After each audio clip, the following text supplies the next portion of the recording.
क्या हो अगर बहुत सारे ज़ॉम्बी एक स्कूल में हमला कर दे? ये बच्चे किस तरह से अपनी जान इन ज़ॉम्बी से बचाएंगे, हम इस वेब सीरीज में देखेंगे। स्टार्टिंग में हम देखते हैं कुछ बच्चों को जो एक बिल्डिंग के टेरेस पर एक लड़के को बहुत परेशान कर रहे थे। ये बुली गैंग जिस बच्चे को परेशान कर रही थी उस लड़के का नाम था जिनशु। बुली गैंग के लड़के जिनशु को खूब मारते हैं। इसी बीच जिनशु बिल्डिंग की छत से नीचे गिर जाता है। इसके बाद सीन बदलता है और हम देखते हैं मिस्टर ली को। मिस्टर ली जिनशु के फादर हैं। जिनशु अपने पिता से कहता है कि मैं उन्हें मार डालना चाहता था। मिस्टर ली कहते हैं कि कोई बात नहीं बेटे, सब ठीक हो जाएगा। जब भी जिनशु के शरीर में कुछ अजीब सा होने लगता है, उसका पूरा शरीर टूटने लगता है। यहाँ पर मिस्टर ली को देखकर साफ लग रहा था कि कुछ न कुछ तो सस्पिशियस जरूर था। जिनशु की खराब हालत को देखकर मिस्टर ली कहते हैं कि मुझे माफ कर देना मेरे बेटे, और फिर मिस्टर ली उसे मार डालते हैं। इसके बाद मिस्टर ली जिनशु की बॉडी को एक बैग में भरकर ठिकाने लगाने चाह रहे थे, लेकिन यहाँ पर हमें पता चलता है कि जिनशु अभी मरा नहीं था। सीन बदलता है और हम ह्योसन हाई स्कूल नाम के स्कूल का सीन देखते हैं जिसमें जिनशु भी पढ़ता था। यहाँ स्कूल के सभी स्टूडेंट अपने अपने कामों में लगे हुए थे, अपनी अपनी एक्टिविटीज कर रहे थे। इसके बाद हम देखते हैं एक लड़की को जिसका नाम था योंजो। ये भी उसी बुली गैंग के साथ रहती थी जो जिनशु को परेशान किया करते थे। यहाँ पर योंजो को कोई आवाज सुनाई देती है। उस जगह पर जाकर देखने पर उसे एक बॉक्स में चूहा दिखता है। वो चूहा योंजो को काट लेता है। जब भी वहाँ पर मिस्टर ली भी आ जाते हैं, क्योंकि मिस्टर ली इसी स्कूल के साइंस की टीचर हैं। जैसे ही मिस्टर ली को ये पता चलता है कि योंजो को चूहे ने काट लिया है, वो योंजो को लैब में ही कैद कर लेते हैं। इसके बाद हम देखते हैं च्योंगशन और जेनशु को। ये दोनों काफी अच्छे दोस्त हैं। इसके बाद हम ओंजो और उसकी सहेली इशाक को भी देखते हैं। च्योंगशन और ओंजो भी काफी अच्छे दोस्त हैं। इसके बाद ये सभी च्योंगशन के पेरेंट्स के रेस्टोरेंट में जाकर मस्त चिकन डिश एंजॉय करते हैं। यहाँ पर ये सभी आपस में बात करते हैं कि जिनशु कई दिनों से दिखाई नहीं दे रहा, कहीं वो किडनैप तो नहीं हो गया। अगले दिन स्कूल खुलता है और सभी बच्चे स्कूल जा रहे हैं। इन्हीं की क्लास में एक और स्टूडेंट था जिसका नाम था शुयोग। यहाँ पर वो देखता है कि बुली गैंग एक लड़के और एक लड़की को अपने अड्डे पर ले जाकर उन्हें बुली करने लगते हैं। बुली गैंग के लड़के इस लड़के को खूब मारते हैं और इसकी दोस्त की न्यूड वीडियो भी बना लेते हैं और उसे सेक्सुअली हराश भी करते हैं। ओंजो अपनी क्लास के लड़के शुयोग को काफी पसंद करती थी। उसकी नजर हमेशा शुयोग पर ही रहती थी।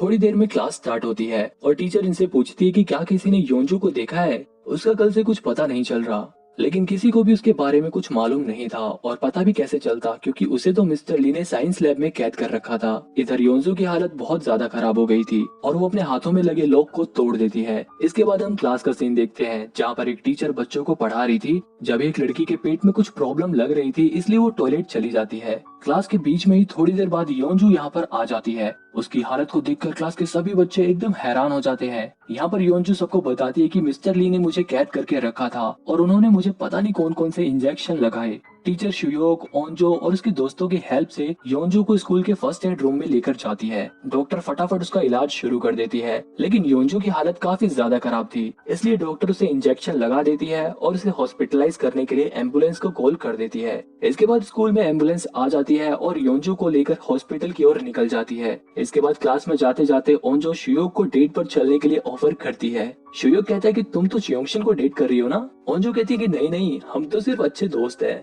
बस और कुछ नहीं। इधर टीचर और प्रिंसिपल इस पूरे मैटर के बारे में मिस्टर ली से बात कर रहे थे। जब वहाँ पर क्लास टीचर के बुलाने पर पुलिस और डिटेक्टिव की टीम भी आ जाती है और मिस्टर ली को गिरफ्तार कर लेती है। वही स्कूल की डॉक्टर को ये पता चलता है कि जब वो योंजू को इंजेक्शन लगा रही थी तभी योंजू ने उनके हाथ पर काट लिया, इसलिए उनके हाथ में काफी पेन हो रहा था और देखते ही देखते उस डॉक्टर की भी हालत बहुत ज्यादा खराब हो जाती है। इसके बाद हम देखते हैं कि स्कूल में लंच हो गया है और सभी बच्चे अपनी क्लास से बाहर निकल गए हैं। कैंटीन में ओंजो अपनी सहेली ईशा को बताती है कि वो शुयोग को पसंद करने लगी है। वहीं शुयोग अपनी क्लास के प्रेसिडेंट से बात करने की कोशिश करता है, लेकिन क्लास के प्रेसिडेंट का कोई दोस्त नहीं था, इसलिए वो सबसे बहुत कम बात करती थी। दूसरी तरफ स्कूल डॉक्टर एक लड़की के ऊपर हमला कर देती है और उसे काट लेती है, क्योंकि वो एक ज़ोंबी बन चुकी थी। वो बाकी स्टूडेंट को काटने के लिए दौड़ती है और वो लड़का भी ज़ोंबी बन गया था और वो क्लास में घुसकर दूसरे बच्चों को काट लेता है। दूसरी तरफ ओंजी यानी कि वो लड़की जिसकी वीडियो बुली गैंग ने बनाई थी, वो स्कूल की छत से कूदकर सुसाइड करने जा रही थी। उसका दोस्त उसे रोकने की बहुत कोशिश करता है, लेकिन जैसे ही वो लड़की नीचे कूदने जा रही थी, जब भी वो देखती कि स्कूल की खिड़कियां तोड़कर कई सारे बच्चे नीचे गिर रहे हैं। इन्हें उसी इन्फेक्टेड डॉक्टर और बच्चे ने काटा था जो ज़ोंबी बन गए थे, इसलिए अब वो भी ज़ोंबी बन गए हैं। वहीं वो लड़की जिसके पेट में दर्द हो रहा था वो अपने घर वापस जा रही होती है। दूसरी तरफ बाकी बचे हुए बच्चे ज़ॉम्बी बन चुके इन्फेक्टेड बच्चों से बचकर भाग रहे थे। यहाँ पर शुयोक अपनी क्लास के प्रेसिडेंट को ज़ॉम्बी से बचाता है। वहीं कैंटीन में ओंजो अपने दोस्त चियोंगशन से कहती है कि मैं शुयोक को पसंद करती हूँ और मैं उसे डेट करना चाहती हूँ। तुम शुयोक के काफी अच्छे दोस्त हो, तुम उससे मेरे बारे में बात क्यों नहीं करते? ये सुनकर चियोंगशन एकदम शॉक हो जाता है और बोलता है कि हम इतने अच्छे भी दोस्त नहीं हैं। मैं इस बारे में तुम्हारी कोई भी मदद नहीं कर सकता। जब भी इन्फेक्टेड होने की वजह से ज़ॉम्बी बने हुए स्टूडेंट एक दूसरे को काटते हुए कैंटीन की तरफ पहुंच जाते हैं। ओंजो ये सब देखकर काफी शॉक हो जाती है। जब एक ज़ॉम्बी उसके पास आ जाता है और यहीं पर एपिसोड 1 एंड हो जाता है। दूसरे एपिसोड की शुरुआत में हम देखते हैं कि स्कूल के बहुत सारे बच्चे ज़ॉम्बी बन चुके हैं। दूसरी तरफ स्कूल का प्रिंसिपल सभी टीचर्स को बुलाकर उनसे कहता है कि ये मामला हमें स्कूल के अंदर ही सुलझा लेना चाहिए था, इसमें हमें पुलिस को इन्वॉल्व नहीं करना चाहिए था। लेकिन क्लास टीचर उस सन की प्रिंसिपल की बात नहीं मानती और बच्चों को अलर्ट करने के लिए अनाउंसमेंट रूम में ज़ॉम्बी से बचते हुए पहुंच जाती है। कैंटीन में भी ज़ॉम्बी ने हमला कर दिया था। ओंजो के पास एक ज़ॉम्बी आ गया था, लेकिन जैसे ही वो उसे काटता चियोंगशन ओंजो को बचा लेता है और यहाँ पर ज़ॉम्बी और बचे हुए स्टूडेंट के बीच में तगड़ी फाइट होती है। चियोंगशन ओंजो को ज़ॉम्बी से बचाते हुए अपनी क्लास में पहुंच जाता है। वहीं शुयोक प्रेसिडेंट को ज़ॉम्बी से बचाकर भाग रहा था और वो दोनों भी एक सीढ़ी की मदद से उसी क्लास में ज़ॉम्बी से बचते हुए पहुंच जाते हैं। दूसरी तरफ योंजू को लेकर एम्बुलेंस हॉस्पिटल पहुंच जाती है। वही डिटेक्टिव मिस्टर ली से पूछताछ करते हैं तो उन्हें पता चलता है कि मिस्टर ली पहले एक साइंटिस्ट थे, बाद में वो एक टीचर बन गए और जब स्कूल के बच्चे उनके बेटे को रोज बुली करते थे तो उन्होंने अपने बेटे के डर को भगाने के लिए एक एक्सपेरिमेंट किया और एक चूहे को बिल्ली से खूब डराया। और कई दिनों तक डरने के बाद जब बिल्ली के लिए जो चूहे का डर था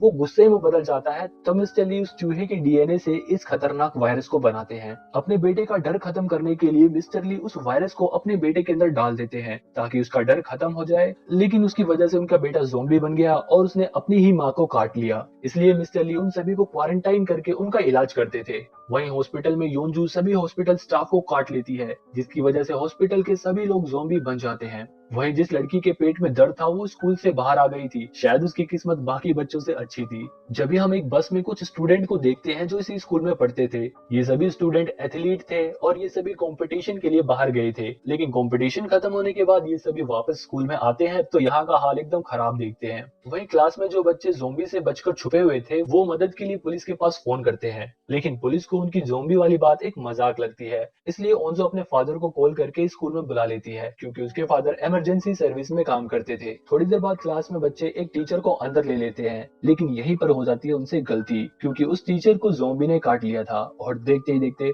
वो भी ज़ॉम्बी बन जाता है और उन सभी बच्चों के ऊपर अटैक कर देता है। इससे जान बचाने के लिए ये सभी क्लास से बाहर निकलकर दूसरी सेफ जगह ढूंढने लगते हैं और ज़ॉम्बी से फाइट करते हुए एक दूसरे सेफ रूम में पहुंचते हैं। लेकिन यहाँ पर ओंजो नोटिस करती है कि शुयोक बाहर ही रह गया। उन सभी को लगता है कि शुयोक अब ज़ॉम्बी बन जाएगा। वहीं स्कूल की छत पर वो दोनों बच्चे सारा खौफनाक सीन देख रहे थे। वहीं दूसरी तरफ स्कूल के वॉशरूम में कुछ बच्चों के ऊपर ज़ॉम्बी अटैक कर देते हैं, लेकिन आर्चरी करने वाले बच्चे जो कंपटीशन से आए थे वो अपने भाई को ढूंढने के लिए यहीं पर रुक जाती है और अपनी कमाल की तीरंदाजी से उन ज़ॉम्बी को मार डालती है। वहीं क्लास टीचर अनाउंसमेंट रूम से अनाउंसमेंट करती है कि सभी बच्चे किसी सेफ जगह पर छुप जाएं। क्लास में ओंजो नोटिस करती है कि उसकी फ्रेंड इशाक का बॉडी टेम्परेचर भी काफी कम हो गया है। तभी इशाक ज़ॉम्बी बन जाती है और ओंजो के ऊपर अटैक कर देती है। चियोंगशन ओंजो को बचाने के लिए इशाक को खिड़की से धक्का दे देता है। ओंजो ये सब देखकर काफी सैड हो जाती है, क्योंकि इशाक उसकी सबसे बेस्ट फ्रेंड थी और वो अपने दोस्त के साथ बिताए सभी लम्हों को याद करने लगती है। अब ये जगह सेफ नहीं थी, इसलिए सभी पाइप की हेल्प से एक दूसरी जगह जाने का डिसाइड करते हैं। चियोंगशन एक एक करके सभी को अनाउंसमेंट रूम में भेजता है, जहाँ पर पहले से ही क्लास टीचर थी। सभी बच्चे चले जाते हैं, लेकिन ओंजो वहाँ से नहीं जाना चाहती थी। वो चियोंगशन से कहती है कि मुझे मर जाने दो, अब कोई भी नहीं बचा जिसके लिए मैं जिंदा रहूं। मेरी बेस्ट फ्रेंड भी मर गई और जिससे मैं प्यार करती थी वो भी मर गया। ये सुन के चियोंगशन को काफी दुख होता है, क्योंकि ओंजो के दिल में अब चियोंगशन के लिए कुछ भी नहीं था, जबकि वो दोनों कभी बहुत ही अच्छे दोस्त हुआ करते थे। लेकिन चियोंगशन किसी तरह ओंजो को अनाउंसमेंट रूम में भेज देता है। अब ऊपर सिर्फ चियोंगशन बचा था और यहीं पे सेकंड एपिसोड खत्म हो जाता है। एपिसोड 3 में हम देखते हैं उसी लड़की को जिसके पेट में दर्द हो रहा था। यहाँ पे ये लड़की पब्लिक वॉशरूम में एक बच्चे को जन्म देती है और जैसे ही ये बाहर आके देखती है तो बाहर तो बहुत सारे ज़ॉम्बी थे, क्योंकि हॉस्पिटल और स्कूल की वजह से अब बहुत सारे लोगों में ज़ॉम्बी वायरस फैल चुका था। इसके बाद हम देखते हैं कि शुयोक जिंदा है और वो एक खिड़की से उतरने की कोशिश कर रहा था, जब भी उसे च्योंगशन उसी पाइप से नीचे उतरता हुआ दिखता है। इसके बाद च्योंगशन और शुयोग दोनों अनाउंसमेंट रूम में पहुंचते हैं। ओंजो शुयोग को जिंदा देखकर काफी खुश थी। जब भी रूम में उसी पाइप के जरिए एक ज़ॉम्बी आने वाला था, लेकिन च्योंगशन का दोस्त जेनशु उसे नीचे गिरा देता है और इसी चक्कर में उसे हल्की सी खरोच भी लग जाती है और उसकी नाक से भी खून निकलने लगता है। वहीं ओंजो के फादर अपनी रेस्क्यू टीम के साथ एक बिल्डिंग में कुछ हाई प्रोफाइल लोगों को रेस्क्यू करने के लिए पहुंच जाते हैं। इधर रूम में पिंक जैकेट वाली लड़की हमेशा च्योंगशन के दोस्त जेनशु से लड़ती थी और जब वो जेनशु की नाक से खून निकलता हुआ देखती है तो वो सबसे कहती है कि इसे अलग रूम में आइसोलेट रहने को कहा जाए। हालांकि जेनशु का खून ज़ॉम्बी की वजह से नहीं बल्कि किसी और चोट की वजह से निकल रहा था। वहीं बुली गैंग का वो बदमाश लड़का अभी भी कैंटीन में सरवाइव कर रहा था और अपनी जान बचाने के लिए वो ज़ॉम्बी के सामने दूसरे लोगों को फेंक देता था। दूसरी तरफ च्योंगशन की मॉम ने टीवी पर ये सब देख लिया था कि लोग ज़ॉम्बी बन रहे हैं और इसकी शुरुआत उनके बेटे के स्कूल से ही हुई है। इसके बाद वो फटाफट अपना स्कूटर उठाती है और अपने बेटे च्योंगशन को बचाने के लिए निकल जाती हैं। लेकिन बाहर तो पूरी सिटी का हाल खराब था, पूरी सिटी में मार्शल लॉ लागू हो गया था।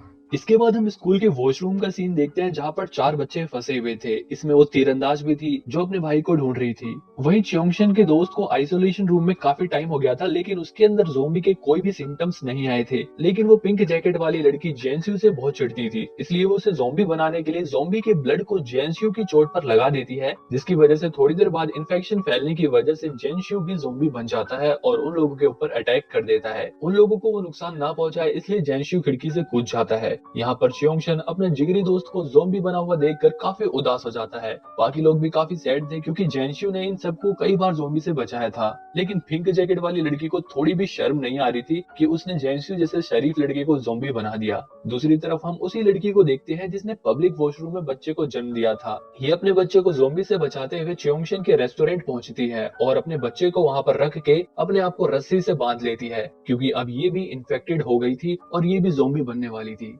वही रूम में सभी बच्चे काफी दुखी थे। क्लास की प्रेसिडेंट सबको बताती है कि पिंक जैकेट वाली लड़की ने ही जानबूझकर जेनशु की चोट पर ज़ॉम्बी का खून लगा दिया ताकि वो ज़ॉम्बी बन जाए और इसका बदला पूरा हो जाए। जैसे ही ये बात च्योंगशन को पता चलती है वो काफी गुस्से में आ जाता है और पिंक जैकेट वाली लड़की से बहस करने लगता है। पिंक जैकेट वाली लड़की गुस्से में आकर उस रूम से बाहर चली जाती है और क्लास टीचर उसे मनाने के लिए उसके पीछे पीछे चली जाती है और इनके पीछे भी बहुत सारे ज़ॉम्बी पड़ जाते हैं। यहीं पर ये वाला एपिसोड खत्म होता है। एपिसोड 4 की शुरुआत में हम देखते हैं एक ब्लॉगर को जो पूरी तैयारी के साथ अपने व्यूअर्स के लिए इस जगह पर फन करने के लिए आया था, अपनी वीडियो बनाने के लिए आया था। वहीं च्योंगशन की मॉम ज़ॉम्बी से बचते हुए किसी तरह च्योंगशन के स्कूल में घुस जाती है। यहाँ रूम में सभी स्टूडेंट काफी उदास थे। होंजो और च्योंगशन आपस में अपने दोस्तों के खोने के बारे में बात कर रहे थे। च्योंगशन कहता है कि एटलीस्ट हमारी फैमिली बाहर सेफ तो है, लेकिन रात में उसके सामने ही उसकी माँ को ज़ॉम्बी काट लेते हैं और च्योंगशन ये सोच रहा था कि उसकी माँ घर पर सेफ है। यहाँ सभी बच्चे धीरे धीरे उम्मीद हार रहे थे। दूसरी तरफ बुली गैंग का वो लड़का कैंटीन से बाहर आ जाता है। ये जितना बदमाश था शायद उतना ही हिम्मती भी था, इसलिए ज़ॉम्बी से लड़कर उनसे अपनी जान बचाकर किसी तरह प्रिंसिपल ऑफिस में पहुंच जाता है। इसके बाद मिस्टर ली और डिटेक्टिव का सीन देखते हैं जहाँ पर डिटेक्टिव मिस्टर ली से पूछता है कि तुमने ऐसा क्यों किया। मिस्टर ली उसे बताता है कि स्कूल के सभी बच्चे उसके बेटे जिनशु को हमेशा परेशान करते थे, जिसकी वजह से उसे हॉस्पिटल में भर्ती करना पड़ा। जब उसने प्रिंसिपल से इस बारे में शिकायत करी तो प्रिंसिपल ने उसकी बात को मजाक समझा और इस मैटर को बिल्कुल भी सीरियसली नहीं लिया। मिस्टर ली ने जिनशु का स्कूल चेंज करा दिया, लेकिन वो बुली गैंग के लड़के उसे ढूंढ ढूंढ कर परेशान करते थे और उसे मारते थे। एक दिन परेशान होकर जिनशु घर आता है और बोलता है कि पापा मैं मरना चाहता हूँ क्योंकि मुझसे लड़ा नहीं जाता, और वो सुसाइड अटेम्प्ट भी करता है। अपने बच्चे को इतना परेशान देखकर मिस्टर ली अपना बनाया हुआ वायरस जिनशु की बॉडी में डाल देते हैं ताकि उसका डर गुस्से में बदल जाए और वो अपने आप को प्रोटेक्ट कर सके, जिसकी वजह से ये सब कुछ सीन हुआ। ये सीन काफी इमोशनल भी था। मुझे कमेंट में बताओ कि मिस्टर ली ने अपने बेटे के लिए जो किया क्या वो ठीक था। पुलिस स्टेशन में भी ज़ॉम्बी अटैक हो जाता है और वहाँ भी सभी लोग ज़ॉम्बी बन जाते हैं। डिटेक्टिव मिस्टर ली को लेकर सेफ जगह पर जा रहा था कि जब भी उनके सामने एक ज़ॉम्बी आ जाता है। डिटेक्टिव को बचाने के लिए मिस्टर ली खुद ही ज़ॉम्बी के सामने आ जाते हैं और ज़ॉम्बी बनते बनते डिटेक्टिव से कहते हैं कि इस वायरस का एंटीडोट का फॉर्मूला मेरे कंप्यूटर में तुम्हें मिलेगा जो कि स्कूल की साइंस लैब में है। इसके बाद डिटेक्टिव वहाँ से अपनी जान बचाकर भाग जाता है। अगले दिन सुबह होती है और सभी स्टूडेंट बड़ी उम्मीद लगाकर बैठे थे कि अब तो शायद कोई आएगा हमें बचाने, लेकिन उनको कोई भी हेल्प नहीं मिलती। यहाँ ये आपस में बातचीत करते हैं कि क्या हमें बाहर जाकर मदद मांगनी चाहिए या यहीं पर हमें वेट करना चाहिए, क्योंकि उनके पास ना ही कुछ खाने का सामान था और ना ही कुछ पीने के लिए था।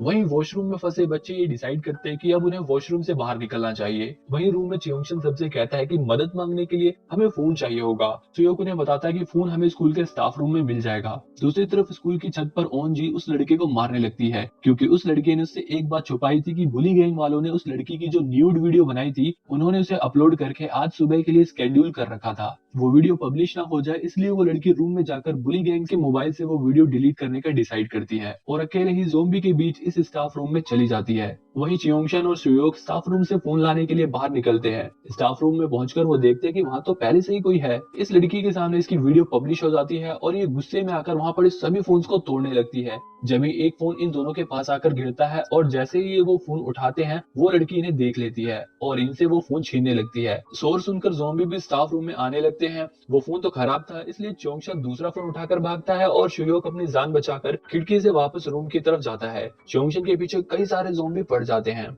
वहीं ओंजो के फादर उन हाई प्रोफाइल लोगों को रेस्क्यू करने के लिए काफी मेहनत करते हैं। ज़ॉम्बी से किसी तरह उन्हें बचाकर बिल्डिंग की छत पर ले जाते हैं, जहां से एक हेलीकॉप्टर के जरिए उन लोगों को रेस्क्यू कर लिया जाता है। वहीं ज़ॉम्बी से जान बचाकर च्योंगशन प्रिंसिपल रूम में पहुंचता है, जहां पर वो बदमाश लड़का प्रिंसिपल को मार रहा था, क्योंकि प्रिंसिपल उसे मार रहा था। च्योंगशन के मना करने पर भी वो लड़का प्रिंसिपल को जान से मार देता है। च्योंगशन उसकी वीडियो बना लेता है और वो लड़का च्योंगशन से फोन छीनने लगता है, लेकिन च्योंगशन फोन लेकर वहां से भागने लगता है। एपिसोड 5 में हम देखते हैं कि गवर्नमेंट इस वायरस को लेकर काफी ज्यादा सीरियस हो गई है। गवर्नमेंट मिलिट्री के साथ मिलकर प्लानिंग कर रही है। शुयोक वापस रूम में पहुंच जाता है, लेकिन च्योंगशन अभी तक फोन लेकर नहीं आया था, इसलिए ओंजो काफी परेशान थी। वहीं च्योंगशन भी भाग रहा था और बुली गैंग का बदमाश लड़का अभी भी उसका पीछा कर रहा था। ये लोग भागते भागते लाइब्रेरी में पहुंच जाते हैं, जहां फोन छीनने के चक्कर में वो बदमाश लड़का बुक शेल्फ से नीचे गिर जाता है और उसे बहुत सारे ज़ॉम्बी काट लेते हैं। च्योंगशन ज़ॉम्बी से बचते हुए पाइपलाइन के पास जाता है और वहां छुप जाता है। वहीं वॉशरूम में फंसे हुए 4 बच्चे ज़ॉम्बी को मारते हुए किसी तरह मेडिकल रूम में पहुंच जाते हैं।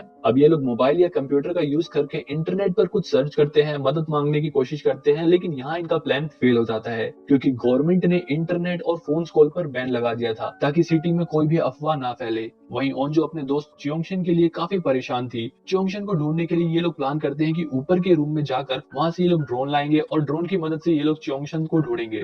वहीं डिटेक्टिव भी किसी तरह अपनी जान बचाकर ज़ॉम्बी से बचकर च्योंगशन के रेस्टोरेंट पहुंच जाता है। वहां उस न्यूबॉर्न बेबी को देखकर वो काफी हैरान था।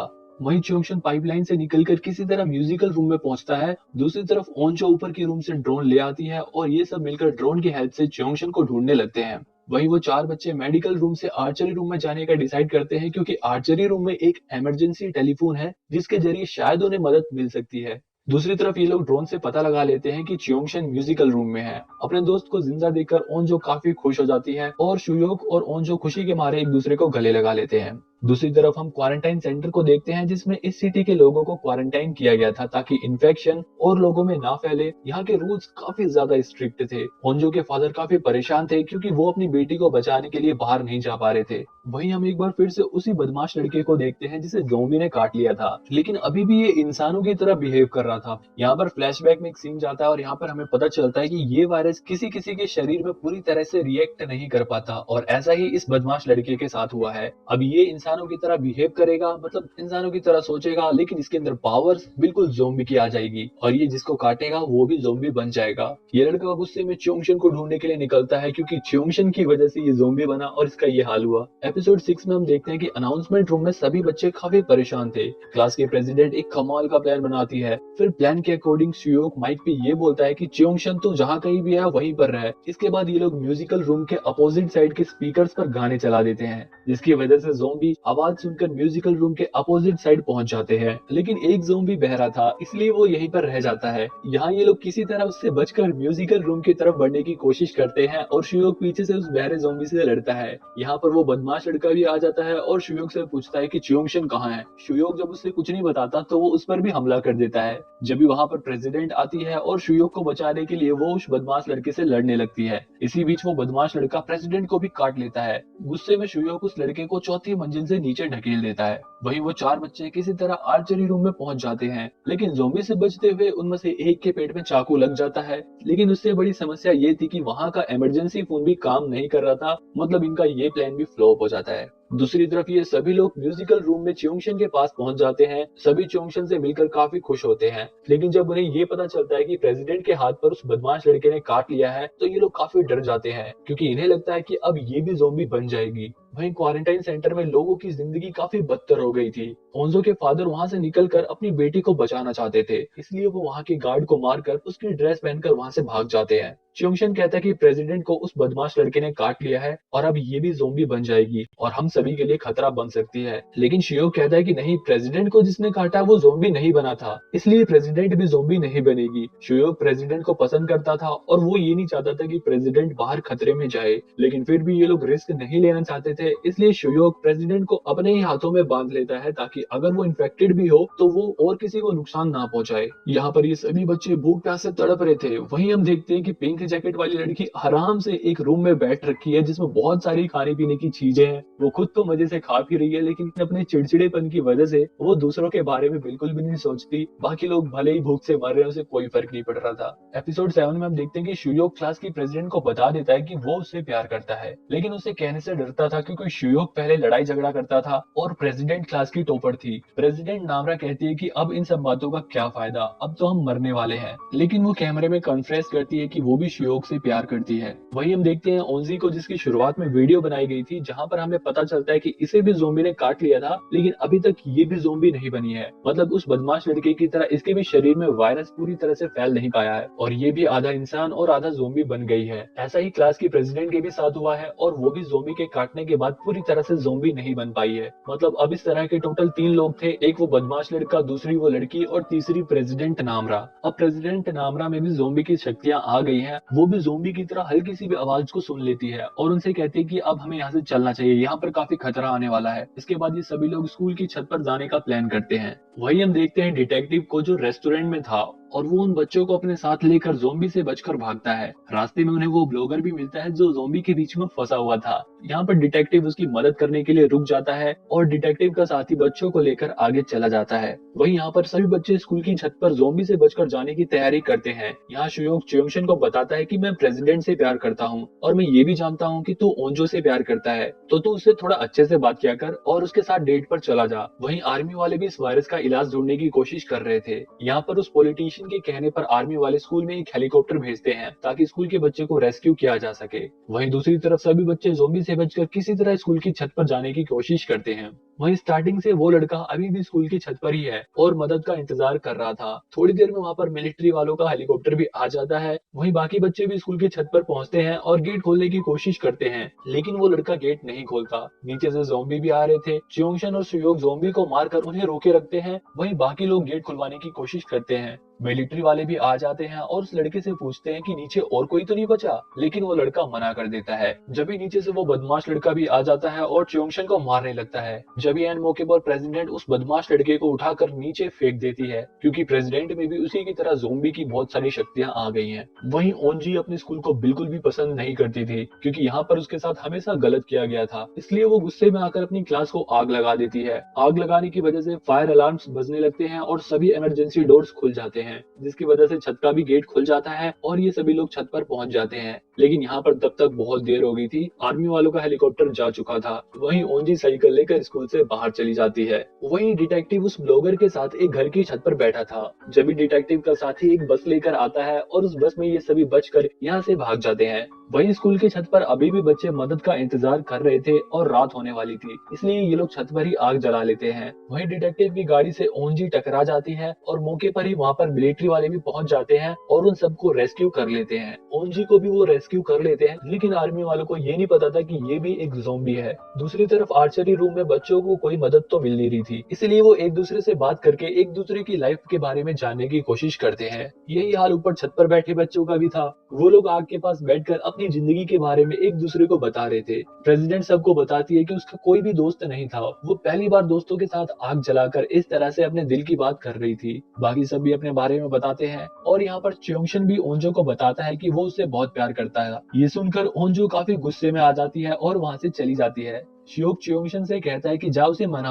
फिर यहाँ च्योंगशन कहता है कि हाँ, ये सच है कि मैं तुझसे बहुत प्यार करता हूँ, पर ये जरूरी नहीं कि तू भी मुझसे प्यार करे। मेरे लिए इतना ही काफी है कि मैं तुझसे प्यार करता हूँ। वहीं पिंक जैकेट वाली लड़की को वो कैमरा मिलता है जिसमें सभी बच्चों ने अपनी फैमिली के बारे में कुछ न कुछ कहा था। कैमरे में वो च्योंगशन की एक वीडियो देखती है जिसमें वो जैनशु के बारे में बता रहा था कि वो अपनी दादी का अकेला सहारा था और अब वो नहीं रहा। उसकी दादी को ये बात मत बताना, वरना वो बर्दाश्त नहीं कर पाएंगी। ये बात सुनकर पिंक जैकेट वाली लड़की को बहुत पछतावा होता है उसे बहुत बुरा लगता है कि उसने एक शरीफ लड़के को ज़ॉम्बी बना दिया जो अपनी दादी का अकेला सहारा था। वो लड़की रोने लगती है। यहाँ पर सीन एक बार फिर से फ्लैशबैक में जाता है और हमें पता चलता है कि जब ये लड़की अनाउंसमेंट रूम में सबसे बहस करके वहाँ से भागी थी, तभी इसके पीछे क्लास टीचर भी आई थी और इनके पीछे ज़ॉम्बी पड़ जाता है। टीचर इस लड़की को ज़ॉम्बी से बचाने के लिए खुद ज़ॉम्बी के सामने आ जाती है और खुद ज़ॉम्बी बन जाती है। लेकिन ज़ॉम्बी बनते बनते टीचर इस लड़की से कहती है कि तुम अपनी क्लास के बाकी बच्चों की मदद जरूर करना। अब ये लड़की बाकी बच्चों की मदद करने के लिए उन सभी के लिए एक बैग में खाना भरकर ले जा रही थी,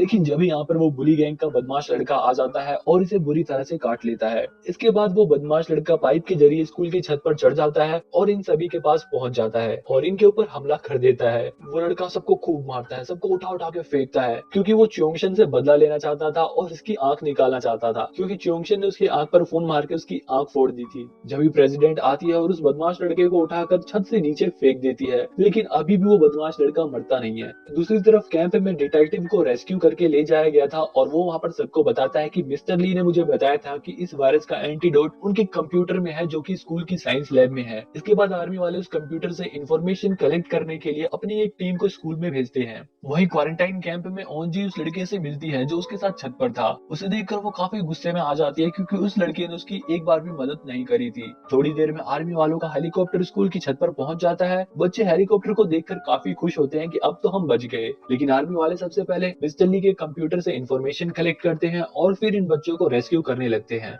वहीं कैंप में ओंजी ने इस लड़के को काट लिया था क्योंकि आर्मी वालों को पता चल जाता है कि वो लड़की ज़ोंबी थी। यहाँ आर्मी का हेड समझ जाता है कि कुछ लोगों में ज़ोंबी बनने के बाद भी उनके शरीर में इसके सिम्टम्स दिखाई नहीं देते, इसलिए वो स्कूल में पहुंची टीम को उन बच्चों को रेस्क्यू करने से रोक देता है क्योंकि उन्हें ऐसा लगता है कि क्या पता उन बच्चों में भी कोई ऐसा ही ज़ोंबी हो और उसके अंदर सिम्टम्स दिखाई ना दे रहे हो। अब आर्मी वाले उन बच्चों को छोड़कर यहाँ से जाने लगते हैं। सभी बच्चे उनके सामने गिड़गिड़ाते हैं कि हमें भी अपने साथ ले चलो, लेकिन वो नहीं मानते और वहाँ से चले जाते हैं। अब यहाँ सभी बच्चे काफी उदास हो जाते हैं क्योंकि अब इनके पास कोई भी उम्मीद नहीं बची थी, अब इन्हें कोई भी बचाने वाला नहीं बचा था। आर्मी वालों को मिस्टर ली के कंप्यूटर से जो डाटा मिला था उसमें इस वायरस का एंटीडोट तो था नहीं, बस उसमें एक वीडियो थी जिसमें मिस्टर ली ने ये कहा था कि अगर इन ज़ोंबी से छुटकारा पाना चाहते हो तो उन्हें जला दो। वहीं स्कूल में बारिश होने लग गई थी। सभी बच्चे खूब रो रहे थे कि अब तो सब कुछ खत्म हो गया, लेकिन च्योंगशन हिम्मत नहीं हारता और कहता है कि हमें कोई बचाने तो आने वाला है नहीं, इसलिए अब हमें खुद से अपने आप को बचाना होगा। वो एक प्लान बनाता है और प्लान के अकॉर्डिंग बारिश की आवाज का फायदा उठाकर वो ज़ोंबी से बचते हुए बास्केटबॉल रूम की तरफ बढ़ते हैं।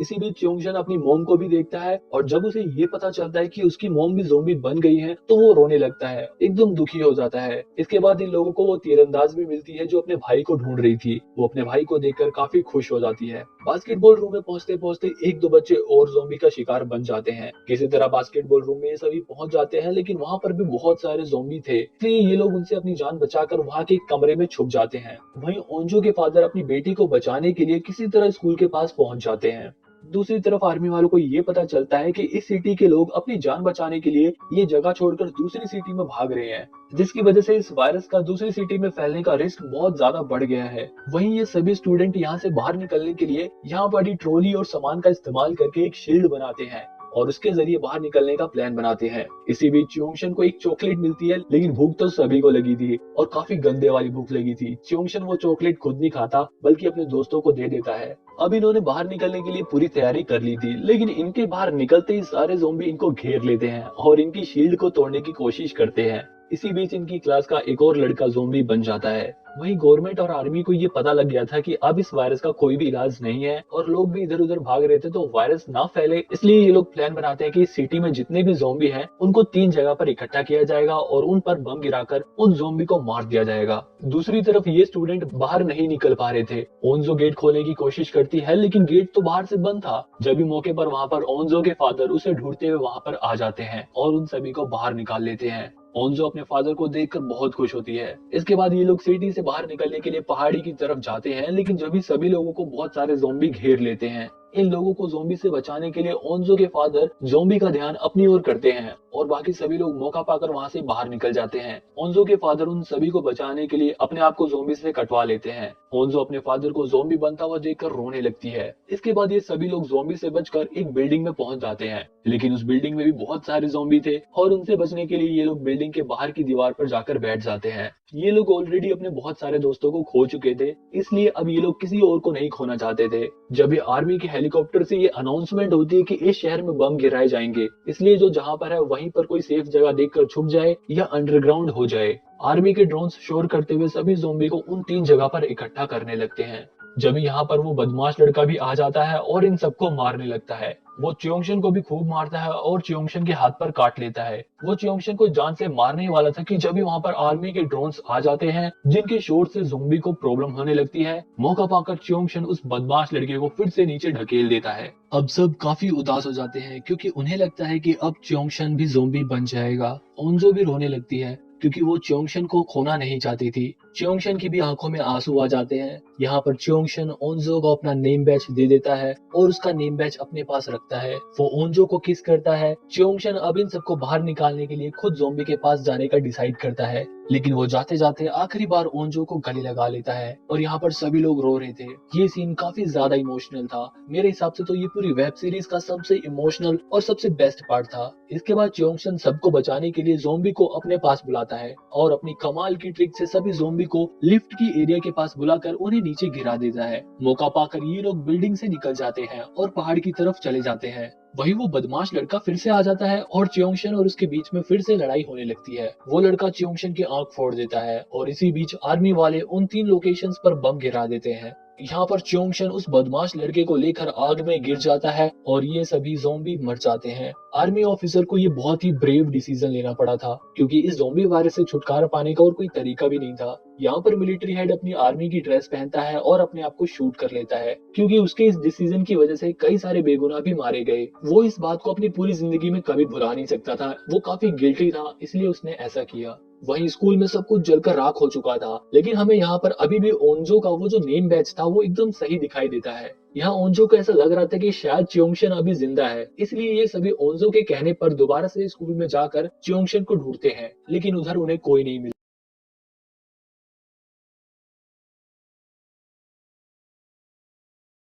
के बाद ओंजो उसके प्यार को समझ चुकी थी। इसके बाद